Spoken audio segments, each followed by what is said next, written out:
सुदर्शन के संग नित मुस्काए, मुरली की तान सदा सुख लाए, रचे लीला जग मोहित कर, श्याम सलोना मन को भाए। हरे कृष्णा। आज हम सुनेंगे मार्गशीर्ष मास महात्म्य का चौथा अध्याय, पर उससे पहले आज हम सुनेंगे भगवत गीता का चौथा अध्याय। इससे पहले के अध्याय में हमने जाना कि श्री कृष्ण ने अर्जुन को कर्म योग का महत्व समझाया। उन्होंने बताया कि प्रत्येक व्यक्ति को अपने स्वाभाविक कर्म करना चाहिए, क्योंकि कर्म से ही समाज का संतुलन और धर्म की स्थापना होती है। कर्म त्यागने के बजाय बिना फल की अपेक्षा के कर्म करना सच्चा योग है। निष्काम भाव से कर्म करना आत्म साक्षात्कार का मार्ग है। आज हम जानेंगे ज्ञान योग के बारे में। इस अध्याय में श्री कृष्ण अर्जुन को आत्मज्ञान, दिव्य ज्ञान और कर्म के रहस्य को समझाते हैं। वे बताते हैं कि जब जब धर्म की हानि होती है और अधर्म बढ़ता है, तब तब भगवान अवतार लेकर धर्म की रक्षा करते हैं। इस ज्ञान से मनुष्य कर्म बंधन से मुक्त हो सकता है। श्री भगवान माँ लक्ष्मी से कहते हैं, प्रिय, अब मैं चौथे अध्याय का महात्म्य बतलाता हूँ, सुनो।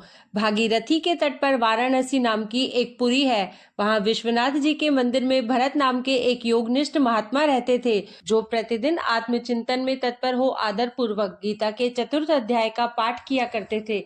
उसके अभ्यास से उनका अंतःकरण निर्मल हो गया था। वे शीत, उष्ण आदि द्वंद्वों से कभी व्यथित नहीं होते थे। एक समय की बात है, वे तपोधन नगर की सीमा में स्थित देवताओं का दर्शन करने की इच्छा से भ्रमण करते हुए नगर से बाहर निकल गए। वहां बेर के 2 वृक्ष थे। उन्हीं की जड़ में वे विश्राम करने लगे। एक वृक्ष की जड़ में उन्होंने अपना मस्तक रखा था और दूसरे वृक्ष के मूल में उनका एक पैर टिका हुआ था। थोड़ी देर बाद जब वे तपस्वी चले गए, तब बेर के वे दोनों वृक्ष 5 ही 6 दिनों के भीतर सूख गए। उनमें पत्ते और डालियां भी नहीं रह गई। तत्पश्चात वे दोनों वृक्ष कहीं ब्राह्मणों के पवित्र गृह में 2 कन्याओं के रूप में उत्पन्न हुए। वे दोनों कन्याएं जब बढ़कर 7 वर्ष की हो गई, तब एक दिन उन्होंने दूर देशों से घूमकर आते हुए भरत मुनि को देखा। उन्हें देखते ही वे दोनों उनके चरणों में पड़ गई और मीठी वाणी में बोली, मुने, आपकी ही कृपा से हम दोनों का उद्धार हुआ है। हमने बेर की योनि त्याग कर मानव शरीर प्राप्त किया है। उनके इस प्रकार कहने पर मुनि को बड़ा विस्मय हुआ। उन्होंने पूछा, पुत्रियों, मैंने कब और किस साधन से तुम्हें मुक्त किया था? साथ ही यह भी बताओ कि तुम्हारे बेर के वृक्ष होने में क्या कारण था, क्योंकि इस विषय में मुझे कुछ भी ज्ञात नहीं है। तब वे कन्याएं पहले उन्हें अपने बेर हो जाने का कारण बतलाती हुई बोली, मुने, गोदावरी नदी के तट पर छिन्न पाप नाम का एक उत्तम तीर्थ है, जो मनुष्यों को पुण्य प्रदान करने वाला है। वह पावनता की चरम सीमा पर पहुंचा हुआ है। उस तीर्थ में सत्यतपा नामक एक तपस्वी बड़ी कठोर तपस्या कर रहे थे। वे ग्रीष्म ऋतु में प्रज्वलित अग्नियों के बीच में बैठते थे। वर्षा काल में जल की धाराओं से उनके मस्तक के बाल सदा भीगे ही रहते थे, तथा जाड़े के समय जल में निवास करने के कारण उनके शरीर में हमेशा रोंगटे खड़े रहते थे। वे बाहर भीतर से सदा शुद्ध रहते, समय पर तपस्या करते तथा मन और इंद्रियों को संयम में रखते हुए परम शांति प्राप्त करके आत्मा में ही रमण करते थे। वे अपनी विद्वता के द्वारा जैसा व्याख्यान करते थे, उसे सुनने के लिए साक्षात ब्रह्मा जी भी प्रतिदिन उनके पास उपस्थित होते और प्रश्न करते थे। ब्रह्मा जी के साथ उनका संकोच नहीं रह गया था, अतः उनके आने पर भी वे सदा तपस्या में मग्न रहते थे। परमात्मा के ध्यान में निरंतर संलग्न रहने के कारण उनकी तपस्या सदा बढ़ती रहती थी। सत्यतपा को जीवन मुक्त के समान मानकर इंद्र को अपने समृद्धिशाली पद के संबंध में कुछ भय हुआ। तब उन्होंने उनकी तपस्या में सैकड़ों विघ्न डालने आरंभ किए। अप्सराओं के समुदाय से हम दोनों को बुलाकर इंद्र ने इस प्रकार आदेश दिया, तुम दोनों उस तपस्वी की तपस्या में विघ्न डालो, जो मुझे इंद्रपद से हटाकर स्वयं स्वर्ग का राज्य भोगना चाहता है। इंद्र का यह आदेश पाकर हम दोनों उनके सामने से चलकर गोदावरी के तीर पर, जहाँ वे मुनि तपस्या करते थे, आई। वहाँ मंद एवं गंभीर स्वर से बजते हुए मृदंग तथा मधुर वेणुनाद के साथ हम दोनों ने अन्य अप्सराओं सहित मधुर स्वर में गाना आरंभ किया। इतना ही नहीं, उन योगी महात्मा को वश में करने के लिए हम लोग स्वर, ताल और लय के साथ नृत्य भी करने लगी। बीच बीच में जरा जरा सा अंचल खिसकने पर उन्हें हमारी छाती भी दिख जाती थी। हम दोनों की उन्मत्त गति काम भाव का उद्दीपन करने वाली थी, किंतु उसने उन निर्विकार चित्त वाले महात्मा के मन में क्रोध का संचार कर दिया। तब उन्होंने हाथ से जल छोड़कर हमें क्रोधपूर्वक शाप दिया, अरे तुम दोनों गंगा जी के तट पर बेर के वृक्ष हो जाओ। यह सुनकर हम लोगों ने बड़ी विनय के साथ कहा, महात्मन, हम दोनों पराधीन थी, अतः हमारे द्वारा जो दुष्कर्म बन गया है उसे आप क्षमा करें। यह कहकर हमने मुनि को प्रसन्न कर लिया। तब उन पवित्र चित्त वाले मुनि ने हमारे शापोद्धार की अवधि निश्चित करते हुए कहा, भरत मुनि के आने तक ही तुम पर यह शाप लागू होगा। उसके बाद तुम लोगों का मृत्यलोक में जन्म होगा और पुनर्जन्म की स्मृति बनी रहेगी। मुने, जिस समय हम दोनों बेल वृक्ष के रूप में खड़ी थी, उस समय आपने हमारे समीप आकर गीता के 4थे अध्याय का जप करते हुए हमारा उद्धार किया था, अतः हम आपको प्रणाम करती हैं। आपने केवल शाप से ही नहीं, इस भयानक संसार से भी गीता के 4th अध्याय के पाठ द्वारा हमें मुक्त कर दिया। श्री भगवान कहते हैं, उन दोनों के इस प्रकार कहने पर मुनि बहुत ही प्रसन्न हुए और उनसे पूजित हो विदा लेकर जैसे आए थे वैसे ही चले गए, तथा वे कन्याएं भी बड़े आदर के साथ प्रतिदिन गीता के 4th अध्याय का पाठ करने लगी, जिससे उनका उद्धार हो गया। अब सुनिए गीता का 4था अध्याय। इसके उपरांत श्री कृष्ण महाराज बोले, हे अर्जुन, मैंने इस अविनाशी योग को कल्प के आदि में सूर्य के प्रति कहा था, और सूर्य ने अपने पुत्र मनु के प्रति कहा, और मनु ने अपने पुत्र राजा इक्ष्वाकु के प्रति कहा। इस प्रकार परंपरा से प्राप्त हुए इस योग को राजऋषियों ने जाना, परंतु हे अर्जुन, वह योग बहुत काल से इस पृथ्वी लोक में लोप हो गया था। वह ही यह पुरातन योग अब मैंने तेरे लिए वर्णन किया है, क्योंकि तू मेरा भक्त और प्रिय सखा है, इसलिए, तथा यह योग बहुत उत्तम और रहस्य अर्थात अति मर्म का विषय है। इस प्रकार भगवान श्री कृष्णचंद्र महाराज के वचन सुनकर अर्जुन ने पूछा, हे भगवान, आपका जन्म तो आधुनिक अर्थात अब हुआ है, और सूर्य का जन्म बहुत पुराना है, इसलिए इस योग को कल्प के आदि में आपने कहा था, यह मैं कैसे जानूं? इस पर श्री कृष्ण महाराज बोले, हे अर्जुन, मेरे और तेरे बहुत से जन्म हो चुके हैं, परंतु हे परंतप, उन सबको तू नहीं जानता है और मैं जानता हूँ। मेरा जन्म प्राकृत मनुष्यों के सदृश नहीं है। मैं अविनाशी स्वरूप अजन्मा होने पर भी तथा सब भूत प्राणियों का ईश्वर होने पर भी अपनी प्रकृति को अधीन करके योग माया से प्रकट होता हूँ।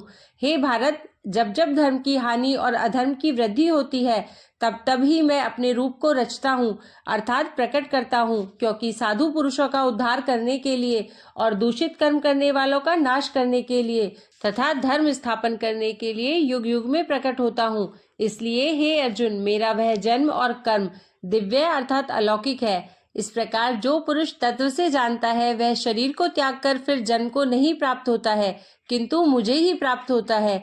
हे अर्जुन, पहले भी राग, भय और क्रोध से रहित अनन्य भाव से मेरे में स्थिति वाले मेरे शरण हुए बहुत से पुरुष ज्ञान रूप तप से पवित्र हुए मेरे स्वरूप को प्राप्त हो चुके हैं। क्योंकि हे अर्जुन, जो मेरे को जैसे भजते हैं, मैं भी उनको वैसे ही भजता हूँ। इस रहस्य को जानकर ही बुद्धिमान मनुष्यगण सब प्रकार से मेरे मार्ग के अनुसार बरतते हैं। जो मेरे को तत्व से नहीं जानते हैं, वे पुरुष इस मनुष्य लोक में कर्मों के फल को चाहते हुए देवताओं को पूजते हैं, और उनके कर्मों से उत्पन्न हुई सिद्धि भी शीघ्र ही होती है, परंतु उनको मेरी प्राप्ति नहीं होती। इसलिए तू मेरे को ही सब प्रकार से भज। हे अर्जुन, गुण और कर्मों के विभाग से ब्राह्मण, क्षत्रिय, वैश्य और शूद्र मेरे द्वारा रचे गए हैं। उनके कर्ता को भी मुझ अविनाशी परमेश्वर को तू अकर्ता ही जान, क्योंकि कर्मों के फल में मेरी स्पृहा नहीं है, इसलिए मेरे को कर्म लिपायमान नहीं करते। इस प्रकार जो मेरे को तत्व से जानता है, वह भी कर्मों से नहीं बनता है, तथा पहले होने वाले मुमुक्षु पुरुषों द्वारा भी इस प्रकार जानकर ही कर्म किया गया है। इससे तू भी पूर्वजों द्वारा सदा से किए हुए कर्म को ही कर। परंतु कर्म क्या है और अकर्म क्या है, ऐसे इस विषय में बुद्धिमान पुरुष भी मोहित है। इसलिए मैं वह कर्म अर्थात कर्मों का तत्व तेरे लिए अच्छी प्रकार कहूँगा, कि जिसको जानकर तू अशुभ अर्थात संसार बंधन से छूट जाएगा। कर्म का स्वरूप भी जानना चाहिए और अकर्म का स्वरूप भी जानना चाहिए, तथा निषिद्ध कर्म का स्वरूप भी जानना चाहिए, क्योंकि कर्म की गति गहन है। जो पुरुष कर्म में अर्थात अहंकार रहित की हुई संपूर्ण चेष्टाओं में अकर्म अर्थात वास्तव में उनका न होनापन देखे, और जो पुरुष अकर्म में अर्थात अज्ञानी पुरुष द्वारा किए हुए संपूर्ण क्रियाओं के त्याग में भी कर्म को अर्थात त्याग रूप क्रिया को देखे, वह पुरुष मनुष्यों में बुद्धिमान है, और वह योगी संपूर्ण कर्मों का करने वाला है। हे अर्जुन, जिसके संपूर्ण कार्य कामना और संकल्प से रहित है, ऐसे उस ज्ञान रूप अग्नि द्वारा भस्म हुए कर्मों वाले पुरुष को ज्ञानी जन भी पंडित कहते हैं। जो पुरुष सांसारिक आश्रय से रहित सदा परमानंद परमात्मा में तृप्त है, वह कर्मों के फल और संग अर्थात कर्तव्य अभिमान को त्याग कर कर्म में अच्छी प्रकार बरतता हुआ भी कुछ भी नहीं करता है। जीत लिया है अंतःकरण और शरीर जिसने, तथा त्याग दी है संपूर्ण भोगों की सामग्री जिसने, ऐसा आशा रहित पुरुष केवल शरीर संबंधी कर्म को करता हुआ भी पाप को नहीं प्राप्त होता है। अपने आप जो कुछ अप्राप्त हो उसमें ही संतुष्ट रहने वाला और हर्ष शोक आदि द्वंद्वों से अतीत हुआ तथा मत्सरता अर्थात ईर्ष्या से रहित सिद्धि और असिद्धि में समत्व भाव वाला पुरुष कर्मों को करके भी नहीं बनता है, क्योंकि आसक्ति से रहित ज्ञान में स्थित हुए चित्त वाले यज्ञ के लिए आचरण करते हुए मुक्त पुरुष के संपूर्ण कर्म नष्ट हो जाते हैं। उन यज्ञ के लिए आचरण करने वाले पुरुषों में से कोई तो इस भाव से यज्ञ करते हैं कि अर्पण अर्थात स्त्रुवादिक भी ब्रह्म है और हवि अर्थात हवन करने योग्य द्रव्य भी ब्रह्म है, और ब्रह्मरूप अग्नि में ब्रह्मरूप कर्ता के द्वारा जो हवन किया गया है वह भी ब्रह्म ही है। इसलिए ब्रह्मरूप कर्म में समाधिस्थ हुए उस पुरुष द्वारा जो प्राप्त होने योग्य है वह भी ब्रह्म ही है। और दूसरे योगीजन देवताओं के पूजन रूप यज्ञ को ही अच्छी प्रकार उपासते हैं अर्थात करते हैं, और दूसरे ज्ञानीजन परब्रह्म परमात्मा रूप अग्नि में यज्ञ के द्वारा ही यज्ञ को हवन करते हैं। अन्य योगीजन श्रोत्रादिक सब इंद्रियों को संयम अर्थात स्वाधीनता रूप अग्नि में हवन करते हैं अर्थात इंद्रियों को विषयों से रोककर अपने वश में कर लेते हैं, और दूसरे योगी लोग शब्दादिक विषयों को इंद्रिय रूप अग्नि में हवन करते हैं अर्थात राग द्वेष रहित इंद्रियों द्वारा विषयों को ग्रहण करते हुए भी भस्म रूप करते हैं। दूसरे योगीजन संपूर्ण इंद्रियों की चेष्टाओं को तथा प्राणों के व्यापार को ज्ञान से प्रकाशित हुई परमात्मा में स्थिति रूप योग अग्नि में हवन करते हैं। दूसरे कई पुरुष ईश्वर अर्पण बुद्धि से लोक सेवा में द्रव्य लगाने वाले हैं। वैसे ही कई पुरुष स्वधर्म पालन रूप तप यज्ञ को करने वाले हैं, और कई अष्टांग योग रूप यज्ञ को करने वाले हैं, और दूसरे अहिंसादी तीक्ष्ण व्रतों से युक्त यत्नशील पुरुष भगवान के नाम का जप तथा भगवत प्राप्ति विषयक शास्त्रों का अध्ययन रूप ज्ञान यज्ञ के करने वाले हैं। दूसरे योगीजन अपान वायु में प्राण वायु को हवन करते हैं। वैसे ही अन्य योगीजन प्राण वायु में अपान वायु को हवन करते हैं, तथा अन्य योगीजन प्राण और अपान की गति को रोककर प्राणायाम के परायण होते हैं। दूसरे नियमित आहार करने वाले योगीजन प्राणों को प्राणों में ही हवन करते हैं। इस प्रकार यज्ञों द्वारा नाश हो गया है पाप जिनका, ऐसे यह सभी पुरुष यज्ञों को जानने वाले हैं। हे कुरुश्रेष्ठ अर्जुन, यज्ञों के परिणाम स्वरूप ज्ञान अमृत को भोगने वाले योगीजन सनातन परब्रह्म परमात्मा को प्राप्त होते हैं, और यज्ञ रहित पुरुष को यह मनुष्य लोक भी सुखदायक नहीं है, फिर परलोक कैसे सुखदायक होगा। ऐसे बहुत प्रकार के यज्ञ वेद की वाणी में विस्तार किए गए हैं, उन सबको शरीर मन और इंद्रियों की क्रिया द्वारा ही उत्पन्न होने वाले जान। इस प्रकार तत्व से जानकर निष्काम कर्म योग द्वारा संसार बंधन से मुक्त हो जाएगा। हे अर्जुन, सांसारिक वस्तुओं से सिद्ध होने वाले यज्ञ से ज्ञान रूप यज्ञ सब प्रकार श्रेष्ठ है, क्योंकि हे पार्थ, संपूर्ण यावन मात्र कर्म ज्ञान में शेष होते हैं अर्थात ज्ञान उनकी पराकाष्ठा है। इसलिए तत्व को जानने वाले ज्ञानी पुरुषों से भली प्रकार दंडवत प्रणाम तथा सेवा और निष्कपट भाव से किए हुए प्रश्न द्वारा उस ज्ञान को जान। वे मर्म को जानने वाले ज्ञानी जन तुझे उस ज्ञान का उपदेश करेंगे कि जिसको जानकर तू फिर इस प्रकार मोह को प्राप्त नहीं होगा। और हे अर्जुन, जिस ज्ञान के द्वारा सर्वव्यापी अनंत चेतन रूप हुआ अपने अंतर्गत समष्टि बुद्धि के आधार पर संपूर्ण भूतों को देखेगा और उसके उपरांत मेरे में अर्थात सच्चिदानंद स्वरूप में एक ही भाव हुआ सच्चिदानंदमय ही देखेगा। यदि तू सब पापियों से भी अधिक पाप करने वाला है तो भी ज्ञान रूप नौका द्वारा निसंदेह संपूर्ण पापों को अच्छी प्रकार तर जाएगा। हे अर्जुन, जैसे प्रज्वलित अग्नि ईंधन को भस्ममय कर देता है, वैसे ही ज्ञान रूप अग्नि संपूर्ण कर्मों को भस्ममय कर देता है। इसलिए इस संसार में ज्ञान के समान पवित्र करने वाला निसंदेह कुछ भी नहीं है। उस ज्ञान को कितने ही काल से अपने आप समत्व बुद्धि रूप योग के द्वारा अच्छी प्रकार शुद्धांतःकरण हुआ पुरुष आत्मा में अनुभव करता है। हे अर्जुन, जितेंद्रिय तत्पर हुआ श्रद्धावान पुरुष ज्ञान को प्राप्त होता है। ज्ञान को प्राप्त होकर तत्क्षण भगवत प्राप्ति रूप परम शांति को प्राप्त हो जाता है। हे अर्जुन, भगवत विषय को न जानने वाला तथा श्रद्धा रहित और संशय युक्त पुरुष परमार्थ से भ्रष्ट हो जाता है। उनमें भी संशय युक्त पुरुष के लिए तो न सुख है और न यह लोक है, न परलोक है, अर्थात यह लोक और परलोक दोनों ही उसके लिए भ्रष्ट हो जाते हैं। हे धनंजय, समत्व बुद्धि रूप योग द्वारा भगवत अर्पण कर दिए हैं। संपूर्ण कर्म जिसने और ज्ञान द्वारा नष्ट हो गए हैं, सब संशय जिसके, ऐसे परमात्मा परायण पुरुष को कर्म नहीं बांधते हैं।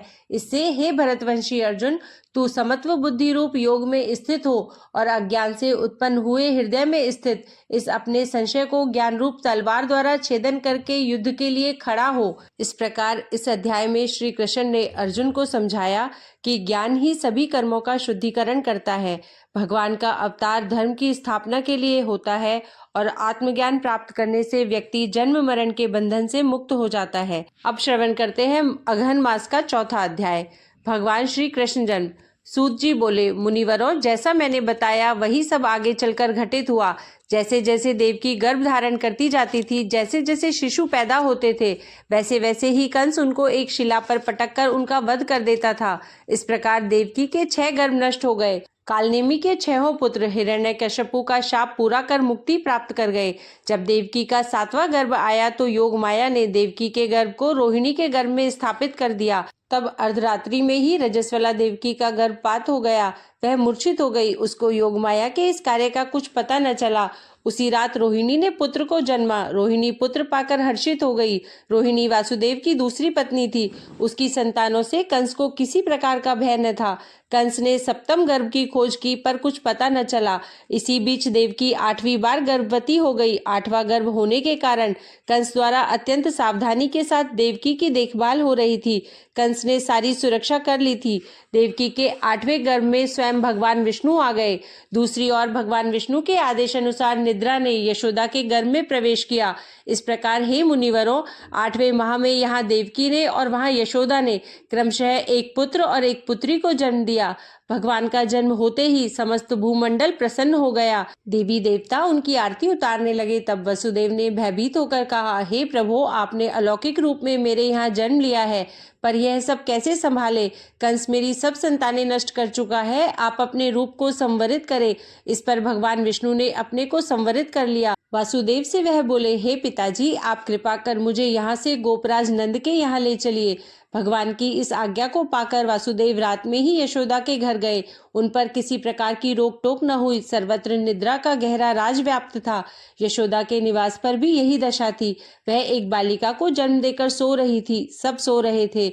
मुनिवरों, यह सब भगवान विष्णु की माया थी। योग माया का माया जाल फैला था। इस कारण वासुदेव अपना पुत्र यशोदा के पास रखकर उसकी पुत्री उठाकर सकुशल वापस आ गए। किसी को कानो कान पता न चला। यहाँ तक कि देवकी भी बेखबर रह गई। यह रहस्य केवल वासुदेव तक ही रह गया। वापस आते ही सबकी निंद्रा टूट गई। देवकी का शिशु रुदन करने लगा। 8वीं संतान का जन्म देखते ही तत्काल कंस को सूचना दी गई। कंस तुरंत दौड़कर आ गया। उसने देवकी की गोद से जन्मी उस कन्या को छीन लिया। देवकी रोने लगी, बोली, हे भाई, तुमने मेरे 6 पुत्रों का वध कर डाला। अब यह एक कन्या उत्पन्न हुई है, इस पर दया करो। वैसे ही यह परी सी लगती है। मुनिवरों, इस पर कंस हंसकर बोला, हाँ, सचमुच परी सी लगती है, और उसने कन्या को शिला पर दे मारा। जैसे ही कन्या शिला से टकराई, वह अपना कलेवर बदल आकाश में उड़ गई।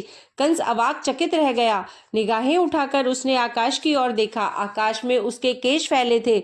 उसकी देह दिव्य चंदन सी सुशोभित थी। उसने नील पीत वर्ण के परिधान धारण कर रखे थे।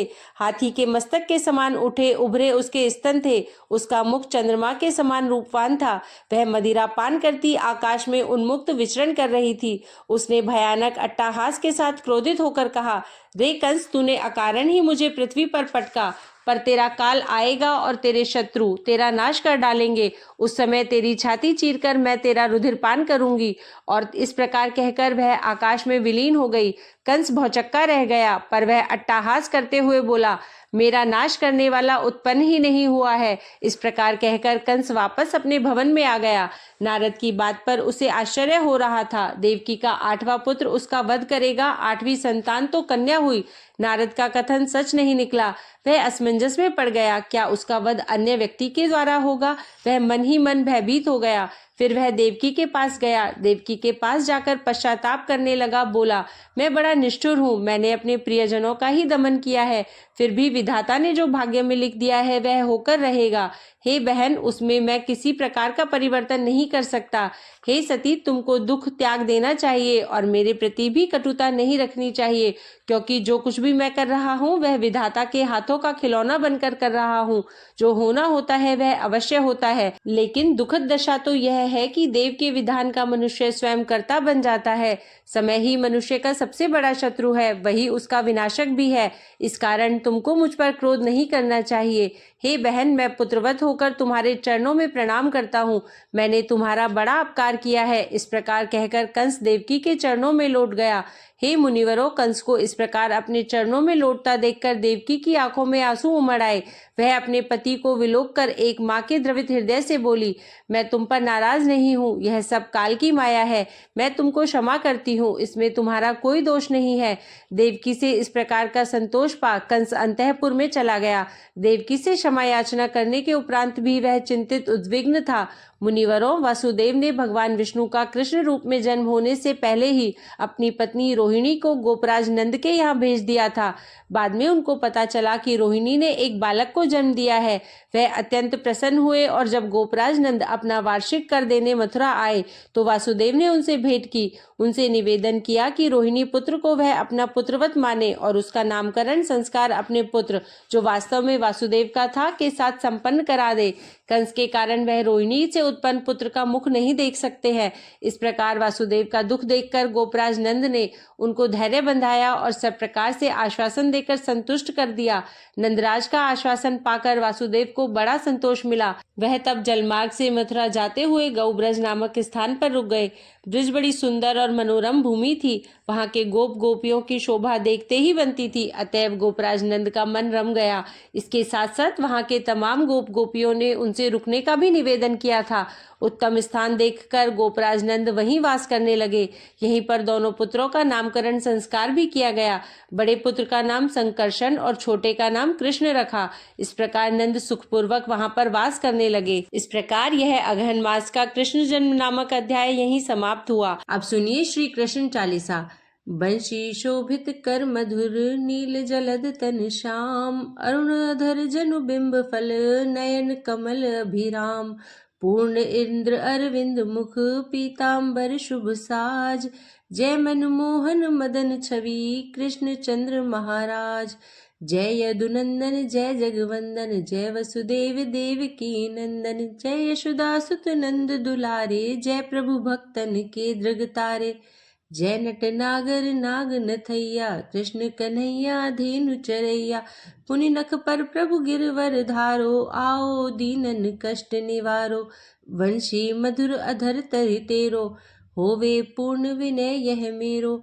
आओ हरि पुनि माखन चाखो, आज लाज भारत की राखो। गोल कपोल चिबुक अरुणारे, मृदु मुस्कान मोहिनी डारे। राजित राजीव नयन विशाला, मोर मुकुट वैजंती माला। कुंडल श्रवण पीत पट आछे, कटि किंकणी काचनी काछे। नील जलज सुंदर तनु सोहे, छबि लखि सुर नर मुनि मन मोहे। मस्तक तिलक अलक घुंघराले, आओ कृष्ण बांसुरी वाले। करि पय पान पूत नहीं तार्यो, अका बका कागा सुर मार्यो। मधुवन जलत अगिन जब ज्वाला, भय शीतल लख तहि नंद लाला। सुरपति जब ब्रज चढ़्यो रिसाई, मूसर धार वारि बरसाई। लगत लगत ब्रज चहन बहायो, गोवर्धन नख धारी बचायो। लखी यशोदा मन भ्रम अधिकाई, मुख मह 14 भुवन दिखाई। दुष्ट कंस अति उधम मचायो, कोटि कमल जब फूल मंगायो। नाथी काली यही तब तुम लीने, चरण चिन्ह दय निर्भय कीने। करि गोपिन संग रास विलासा, सबकी पूर्ण करि अभिलाषा। केतिक महाअसुर संघार्यो, कंस ही केस पकड़ी दय मार्यो। माता पिता की बंदी छुड़ाई, उग्रसेन कह राज दिलाई। मही से मृतक छहो सुत लायो, मातु देव की शोक मिटायो। भौमासुर मुर दैत्य सहारी, लाए शतदश सहस कुमारी। दै भीमहि तृण चीर सहारा, जरा सिंधु राक्षस कह मारा। असुर बकासुर आदिक मार्यो, भक्तन के तब कष्ट निवार्यो। दीन सुदामा के दुख टार्यो, तंदुल 3 मूठ मुख डार्यो।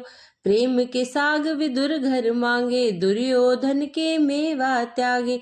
लखी प्रेम की महिमा भारी, ऐसे श्याम दीन हितकारी। भारत के पारथ रथ हाके, लिए चक्र कर नहीं बल थाके। निज गीता के ज्ञान सुनाए, भक्तन हृदय सुधा वर्षाए। मीरा थी ऐसी मतवाली, विष पी गई बजा कर ताली। राणा भेजा साप पिटारी, शालिग्राम बने बनवारी। निज माया तुम विधि ही दिखायो, उड़ते संशय सकल मिटायो। तब शत निंदा करी तत्काला, जीवन मुक्त भयो शिशुपाला। जब ही द्रौपदी टेर लगाई, दीनानाथ लाज अब जाई। तुरत ही वसन बने नंद लाला, बड़े चीर भय अरि मुँह काला। अस अनाथ के नाथ कन्हैया, डूबत भवर बचावई नैया। सुंदर दास आसुर धारी, दया दृष्टि की जय बनवारी। नाथ सकल मम कुमति निवारो, क्षमहु बेगी अपराध हमारो। खोलो पट अब दर्शन दीजिए, यह चालीसा कृष्ण का पाठ करे उरधारी। अष्ट सिद्धि नव निधि फल, लहे पधारत चारी। बोलिए श्री कृष्ण भगवान की जय। श्रीमती राधा रानी की जय।